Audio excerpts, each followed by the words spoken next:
은혜 받을 하나님의 말씀 레위기 21장 1절에서 24절까지의 말씀입니다. 레위기 21장 1절에서 끝절까지의 말씀 찾으셨으면 교독합니다. 제가 먼저 읽습니다. 여호와께서 모세에게 이르시되 아론의 자손 제사장들에게 고하여 이르라. 백성 중에 죽은 자로 인하여 스스로 더럽히지 말려니와 출가하지 아니한 처녀인 친자매로 인하여 몸을 더럽힐 수 있느니라.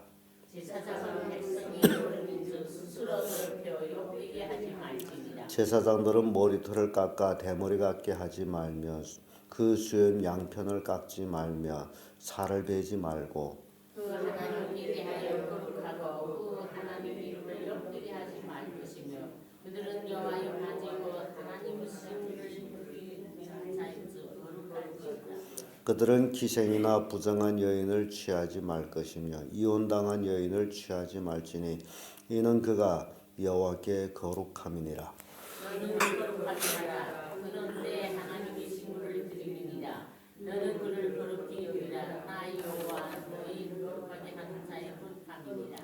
아무 제사장의 딸이든지 행음하여 스스로 더럽히면 그 아비를 욕되게 하미니 그를 불사를 지니라. 자기 형제 중 반대로 보험을 받고 인되어 예금을 입은 내 제사장은 그 머리를 풀지 말며 그 옷을 쓰지 말며 어떤 시체든지 가까이 말지니 부모로 인하여도 더러워지게 말며 성소에서 나오지 말며 그 하나님의 성소를 더럽히지 말라.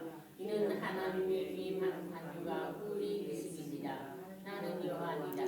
그는 처녀를 취하여 아내를 삼을지니 과부나 이웃된 여인이나 더러운 여인이나 귀신을 취하지 말고 자기 백성 중 처녀를 취하여 아내를 삼아 그 자손으로 백성 중에서 더럽히지 말지니 나는 그를 거룩하게 하는 여호와임이니라.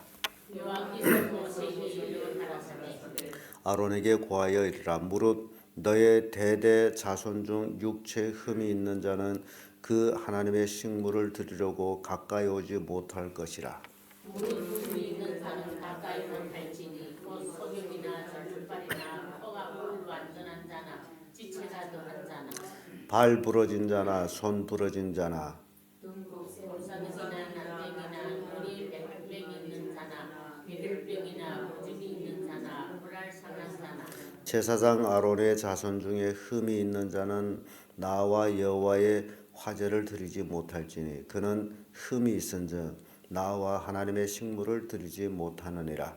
그는 하나님의 식물이 지성물이든지 성물이든지 먹을 것이나 장 안에 들어가지 못할 것이요 단에 가까이 못할지니 이는 그가 흠이 있음이라. 이와 같이 그가 나의 성소를 더럽히지 못할 것은 나는 그를 거룩하게 하는 여호와임이니라.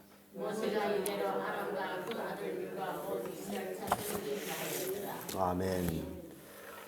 그동안 백성들이 지켜야 될 규례를 쭉 말씀을 하셨다면 오늘은 제사장의 지킬 규례, 제사장이 지킬 규례를 말씀하고 있습니다. 이 제사장이 하나님의 선택을 받아서 아론의 자손으로 제사장이 되고 그리고 제사장이 됐다라 할 적에는 백성의 어른이므로 백성들보다도 더욱 삶의 규례가 더 크게 요구되고 있음을 보여줍니다. 그래서 그때 당시에 제사장들에 대한 요구는 굉장히 엄격했습니다. 백성들에 대해서도 엄격했지만은 제사장에 대해서도 엄격했고 제사장이 잘못했을 적에는 그 자리에서 하나님이 쳐 죽였습니다. 그래서 이 제사장으로 섬긴다라는 것은 굉장히 두렵고 떨림의 일이라는 사실이죠. 그럼에도 하나님께로부터 선택받아 제사장이 됐다라는 것, 그건 또 굉장히 큰 축복입니다. 제사장의 삶의 규례는 1절부터 6절까지 보면 그 첫째가 시체에 관한 겁니다. 이 제사장이 됐다 할 때는 그 죽은 시체를 만지지 않게 돼 있어요. 거룩하게 구별됐기 때문에 제사장은 삶에 관한 것에 대한 소망을 가르치는 자이므로 죽은 자에 대해서는 부결한 것으로 취급하고 있습니다.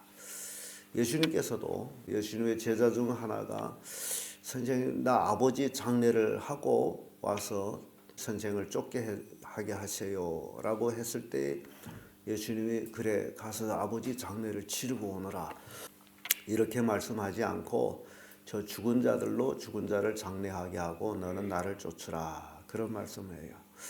그래서 오늘 이 시대에 제사장이 된 그리스도인들 죽음에 관련돼서 애통하거나 슬퍼하거나 그런 것이 아니라 삶의 소망, 부활의 소망을 가지고 사는 자들이다라는 것을 보여줍니다. 그래서 백성의 죽은 자들은 만지지 않게 돼 있어요. 부결한 것으로. 그러나 가족 식구들에 대해서는 제사장은 만질 수 있다. 그러면서 제사장 머리를 대머리처럼 중처럼 깎아머리 하지 말라라고 되어 있습니다. 중들은 머리를 빡빡 깎죠. 그러나 하나님께서는 제사장들한테 머리를 깎지 말라. 그리고 제사장은 몸이 성결해야 되기 때문에 살을 베지 말라라고 되어 있어요. 이라크 쪽에 있는 그 수니파, 그 이슬람교 뭐 여러 파들이 있는데 그들이 그 종교적인 의식을 볼 때는 칼을 가지고 살을 베며 막 자기 신을 불러요. 자기 몸을 해한다고요. 그와 비슷하게 가톨릭의 고해 성사라는 게 있어요. 내 몸을 해하면서 하나님께 기도한다. 근데 이 제사장 삶의 규칙에는 제사장들은 살을 베지 말라. 이 몸은 하나님을 섬기는 몸이므로 살을 베지 말라. 또는 어떤 데는 문신도 하지 말라고 돼 있죠. 왜냐하면 식물을 드리는 자, 하나님의 거룩한 식물을 드리는 자이므로 이 제사장들이 특별한 그 이제 사역을 얘기합니다. 성소에서 하나님께 화제를 드리고 뭐 소제를 드리고 번제를 드리고 등 여러 가지 제사를 드리는 것을 식물을 드리는 것으로 표현합니다. 그러므로 제사장 몸은 깨끗하고 거룩해야 된다. 이게 제사장이 됐다면 삶의 규칙이에요. 그리고 나서 제사장들이 혼인에 대해서 또 규례가 있습니다. 이 제사장 혼인에 대한 규례는요, 처녀로 결혼하라. 뭐 기생, 부정한 여인, 이혼한 여인, 과부 이런 그 이제 여자들은 제사장의 배필로는 부결한 자들로 취급이 되어 있습니다. 제사장은 반드시 처녀로 결혼하도록 되어 있어요. 그리고 대제사장하고 제사장의 그 이제 혼인에 관해서는 똑같습니다.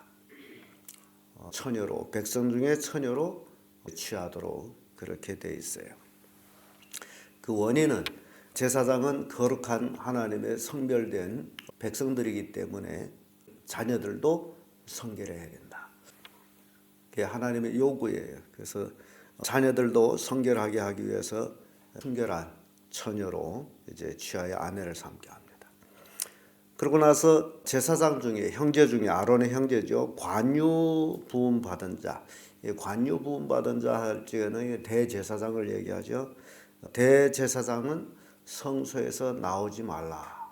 성소를 더럽히지 말라. 성소에서 나와서 다시 들어가면 성막에서 나오지 말라라고 되어 있어요. 성막을 더럽히지 않도록. 그리고 대제사장은 부모의 시신도 만지지 못하게 합니다. 제사장은 가족이 죽었을 적에 장례에 거둘 수 있지만은 대제사장은 부모의 시신도 다치지 말도록 그렇게 구분이 되어 있어요. 그래서 이 제사장의 그 삶과 또 혼인 이 모든 것들이 하나님의 원칙대로 하나님의 원하는 대로 이루어지고 있다라는 사실입니다. 이 성경에는요 남이 버린 여자도 취하지 말라라고 되어 있어요. 그런 의미에서 이 제사장의 혼인에 관한 그 규례는 굉장히 엄격하다라는 거죠. 처녀 외에는 안 된다라는 것이에요. 그래서 기생, 부정한 여인, 이혼한 여인, 과부 이런 여인들은 제사장의 배필로는 불합당하다라는 것을 딱 이제 규정을 지어놨어요. 히브리서 13장 4절의 말씀 보면요. 모든 사람은 혼인을 귀히 여기고 침소를 더럽히지 않게 하라. 음행하는 자들과 간음하는 자들은 하나님이 심판하시리라. 그래서 가족이 생활에 있어서 부부의 그 이제 성에 관해서 더럽히지 말라. 하나님은 거기에 대한 심판을 하신다라고 말씀합니다. 왜 이렇게 엄격하게 말씀을 하느냐? 그 원인이 있어요.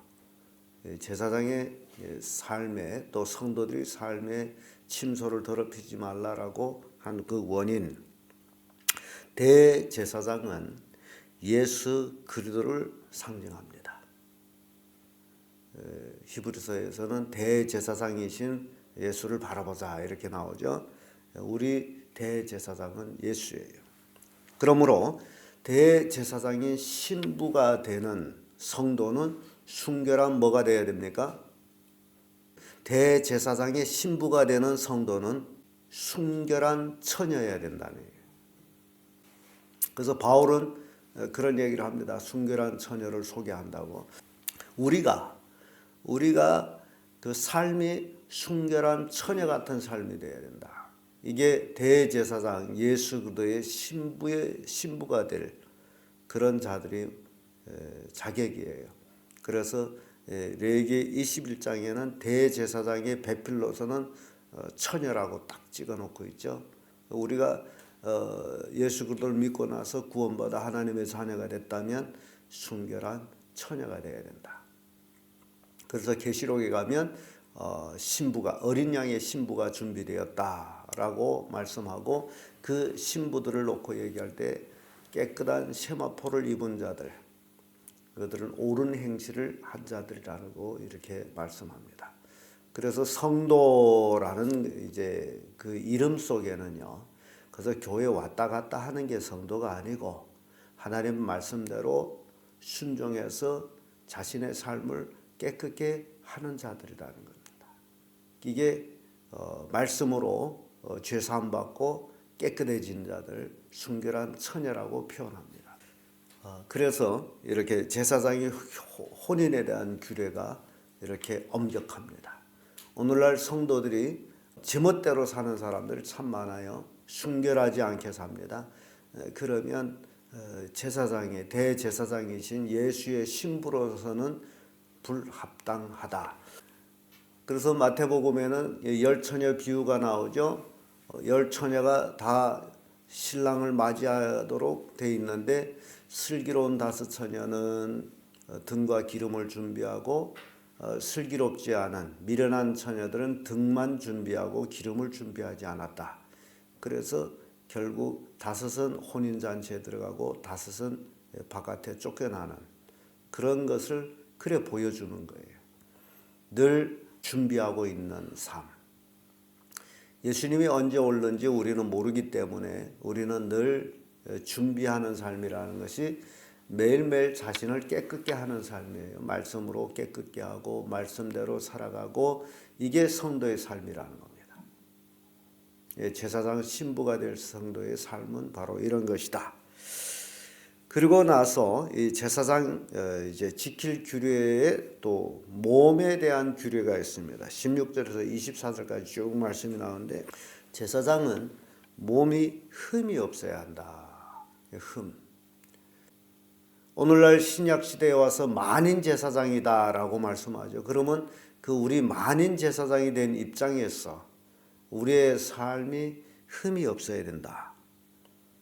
소경, 절룩발이, 코, 그리고 지체 더한 자, 발 부러진다, 손 부러진 자, 곱사등, 난쟁이, 눈, 백막, 괴혈병, 버진, 불알 상한 자 등 이렇게 쭉 여러 가지 이 제사장이 아론의 자손 중에 이런 이제 지금 말로 하면 불구라고 하죠. 잔폐인이랄까 뭐 그런 불구 이런 자들은 제사장으로서의 일을 수행하지 못합니다. 성소에서 나오는 떡은 먹을 수 있지만은 제단을 가까이 할 수 없고 장에 들어갈 수가 없어요. 하나님을 섬기는 일에 쓰지를 못합니다.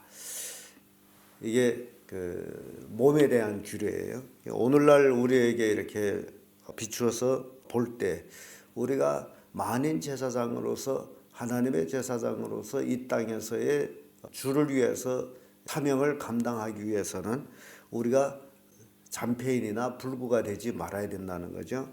소경은 눈면자죠. 눈며서 보지를 못합니다.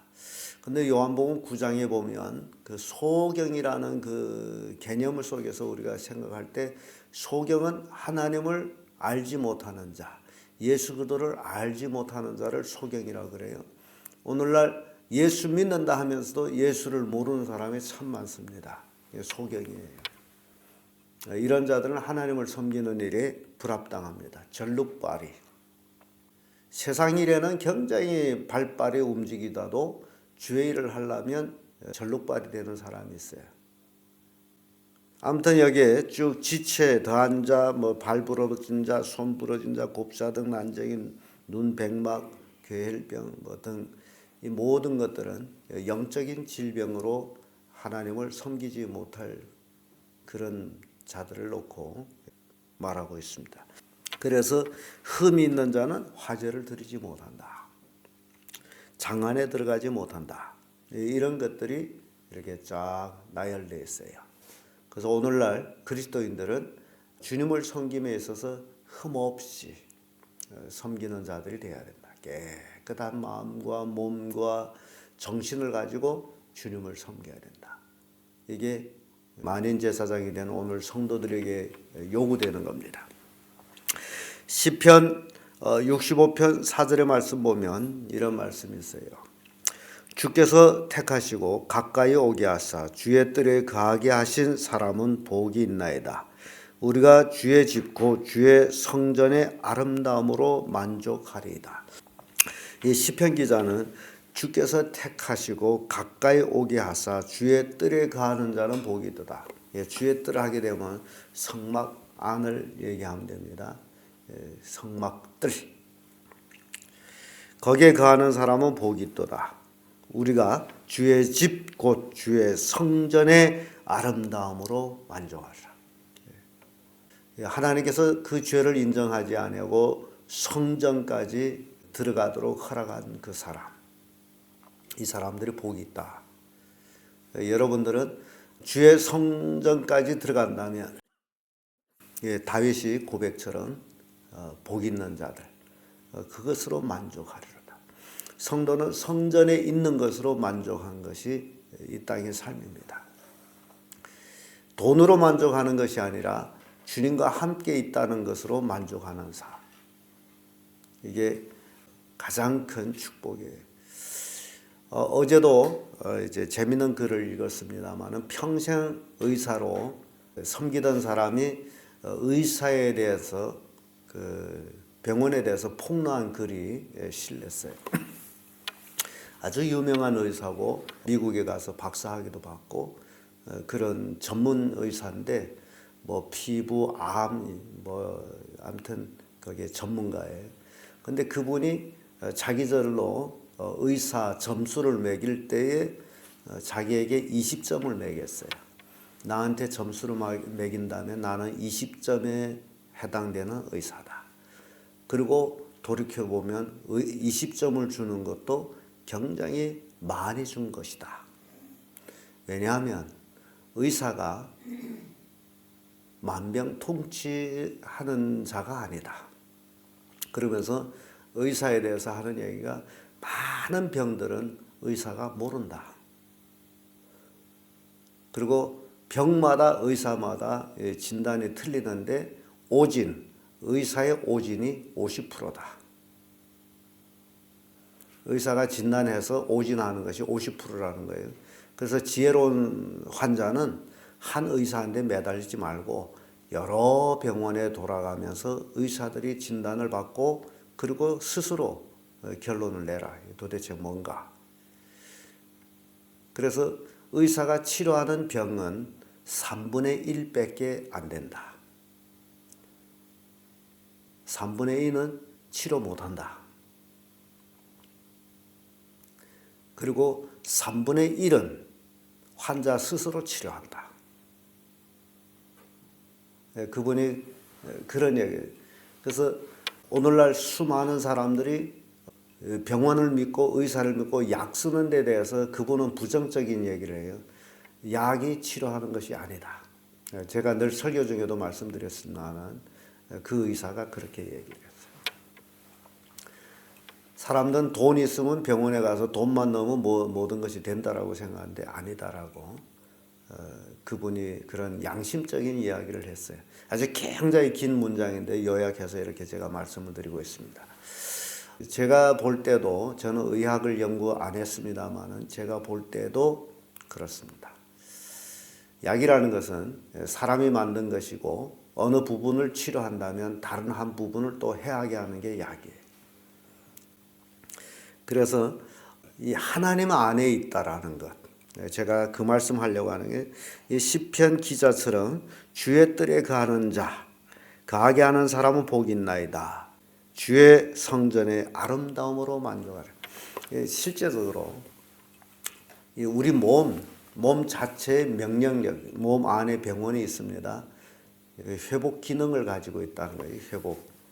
컴퓨터가 회복 기능이 있듯이 우리 몸에도 회복 기능이 있어요. 그래서 그 회복 기능을 잘 활용하게 되면 이제 하나님 안에서 건강해집니다. 이게 하나님이 주신 축복이에요. 근데 사람들은 그 회복 기능을 약으로 통해 가지고 파괴한다는 거죠. 제사장의 지킬 규례. 우리 성도들이 만인 제사장의 시대에 들어서서 각기 제사장의 삶의 규례를 지키면 여러분들은 하나님의 주신 복을 받게 되어 있습니다. 모세를 우리가 놓고 볼 때 모세가 120에 그가 죽습니다. 근데 모세의 죽을 때를 표현한 걸 보면요. 모세 눈이 어둡지 아니하고 기력이 취하지 아니했어요. 죽을 때가 아닌데 죽었어요. 왜 그랬을까요? 하나님 데려가신 건 사실인데 왜 그랬을까 하는 거예요. 아직도 더 살 수 있음에도 불구하고 하나님이 데려가셨어요. 왜 그랬죠? 자, 맞는 얘기예요. 모세가 할 사명이 거기까지 끝났어요. 이제는 더 모세가 필요하지 않아요. 이제는 모세가 더 있으면 여호수아가 일 못해요. 그래서 모세의 사명이 거기까지, 그리고 여호수아가 모세를 이어서 일을 하죠. 가나안 땅으로 들어가죠. 그래서 이 성경이 그렇습니다. 죽을 나이에 대해서 죽은 게 아니고 사명이 끝나서 하나님이 데려가신 거예요. 그러니까 저는 우리 성도들이 그런 삶이 되기를 원해요. 앓다가 콜콜콜 하다 죽지 말고 하나님이 데려가실 때 가는 거예요. 내 사명이 끝나서 가는 거. 그게 축복이에요. 그건 죽을 때에 대해서 죽는 게 아니란 말이죠. 그러니까 여러분들은 제사장으로서, 만인 제사장으로서의 사명이 뭔지 그걸 우선 파악해요. 내가 지금 살아있는 동안에 내 사명이 뭐냐. 그걸 알고 그걸 수행해야 돼요. 그러면 그 사명이 끝났다 할 때는 나는 거뿐하게 하늘나라를 갈 수 있다. 병석에 누워서 가는 게 아니고 괜히 누구 시어머니처럼 나를 침대에 묶어다오 두려워 죽겠다. 그러지 말고 기쁘게 할렐루야를 부르면서 주님 앞으로 갈 수 있는, 이게 제사장 삶의 규례를 지킬 때에 이런 축복을 받는다는 겁니다. 기도하겠습니다.